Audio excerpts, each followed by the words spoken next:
I have 4 items to talk about, and I'll go through them within 3 minutes. The last is a question.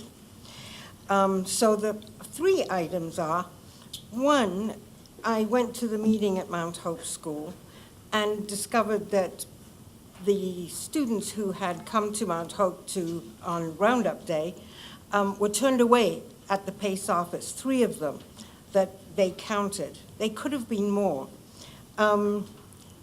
Mount Hope was considered to be only 60 below. If they're more, and as Mr. Davis said, we could bust some of the ones in from other schools who need to be. Because academically, and that moves on to my next point, it is a very high-functioning school, and I was a little upset when apparently somebody said academics weren't being used, and that really puzzles me, because isn't it all about MEP scores? And that's a little unusual. The third item is, by closing Mount Hope, you're saving $300,000, supposedly. If we lose 38 students, that'll equal that out.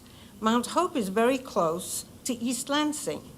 At the meeting I was at, there were several parents who had opted to live in our area, were students and worked in the East Lansing area, and probably would have no hesitation whatsoever in moving out of Lansing, and if not out of the district that I so enjoy living, at least drop their kids off to school in East Lansing where they work.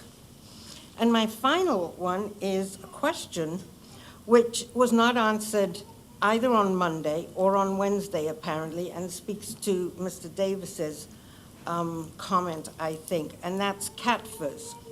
Apparently, CATFAS came up with a report that somehow seems, with a list of schools, Mount Hope was not on there. What happened to that report? Was that report not considered worthy? Did the people who work on that report for, I think it was 6 months, did they somehow not do a good job? And where did the 3 schools come up, Mount Hope, Grand River, and Moores Park? Was that just brought out of thin air? We'd really like to know that. Now? We do not answer questions during public comment. Thank you. Thank you. Ms. Moritz, how is that pronounced? Moritz. Moritz? Thank you. Good evening, Superintendent Wallace and the board. I'm Robin Moritz. I'm a 4th grade teacher at Mount Hope. I'm a community member in the backyard of Mount Hope's neighborhood school. My point here tonight is the financial one. We were told that building repairs are a financial issue. You have quoted inflated prices, we believe, in the CAFTR's report that we have been able to see. Mount Hope is now being held responsible for a backlog of repairs. We were told last night that administration would rather put money into the classroom for the students. I agree with that. However, it's come to my attention that Mr. Serkane is a communications and governmental relations person for our district. His salary is over $100,000 with benefits. He has a budget and office staff with an administrative assistant totaling over $250,000. This nearly matches the $300,000 you would save by closing Mount Hope Elementary. I understand you've also recently hired a curriculum director who Dr. Wallace has brought in when our schools need the money so badly. I don't see where it's going for the students when you're putting the money into top administration. When the city of Lansing was designed, they left green space every square mile of the city. I believe also we should keep neighborhood schools every so often in the city to keep that neighborhood feeling and keep it vibrant as a city. I have a petition I would like to submit to the board. It has over 196 signatures. It's a petition to keep Mount Hope alive. We feel that Mount Hope has a lot to offer, as any neighborhood school would. Our location has a big part of it on the CAFTR's report, I don't mean CAFTR's, the 4 sections that you had in making your criteria.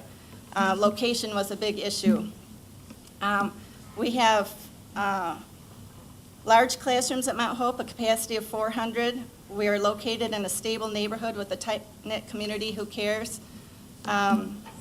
We have many reasons that we think Mount Hope should be left open. I cannot imagine the community we have, the area, the location that we have, and a closed building, a boarded-up building in the middle of that vibrant community. Just as an aside, since I still have a few minutes, we work in our buildings on PD days, and if you could keep the heat on during those days during the winter, we'd appreciate it. Thanks very much for your time.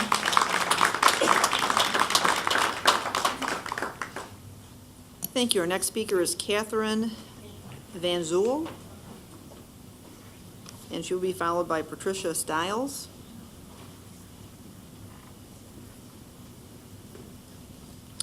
Dr. Wallace and members of the board, first of all, I sent emails to many of you, so I apologize for the redundancy on this topic. When I moved back to Michigan from California a few years ago, I was surprised to find that many of the parents I was meeting were sending their children to private school. I was thinking I would have to go that route as well. I assumed maybe there was something really horribly wrong with the Lansing public school system.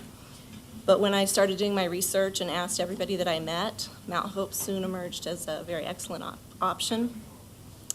I checked into it further. I ended up buying a house in the neighborhood and sent my daughter there. And we've loved it, have had no regrets about that decision. You've probably heard from many people who said that if Mount Hope closes, they're going to look at options outside the Lansing public school system, and sadly, I'll be one of them. But I also want you to consider what the potential enrollments that could be lost if you close Mount Hope School. With the economy, parents, people are cutting expenses all around. They're clipping coupons. They're not going out to eat as much, and private school is an incredible expense. I think a lot of parents are going to start considering public school as an option.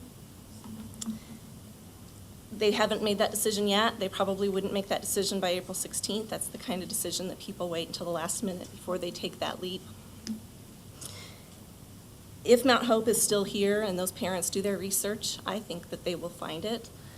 It's centrally located in a clean, safe neighborhood, has an active PTA, excellent academic record, and it's further blessed with incredible teachers and principal. I think this is an opportunity for the Lansing School District to bring in new students to help offset some of their losses.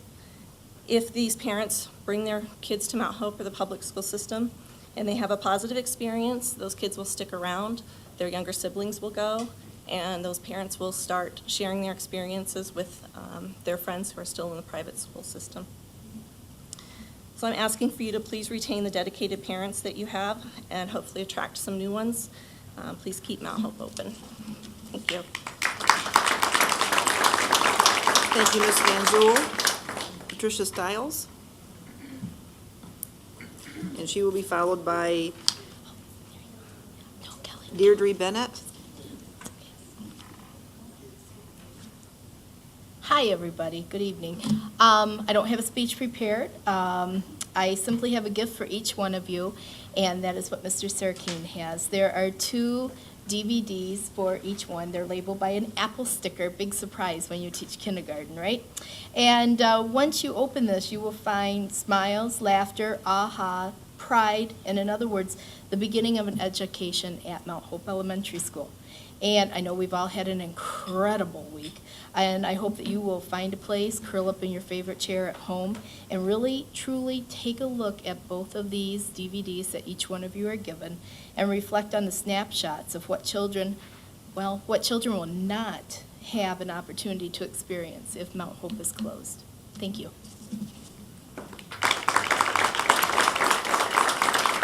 Thank you, Ms. Stiles.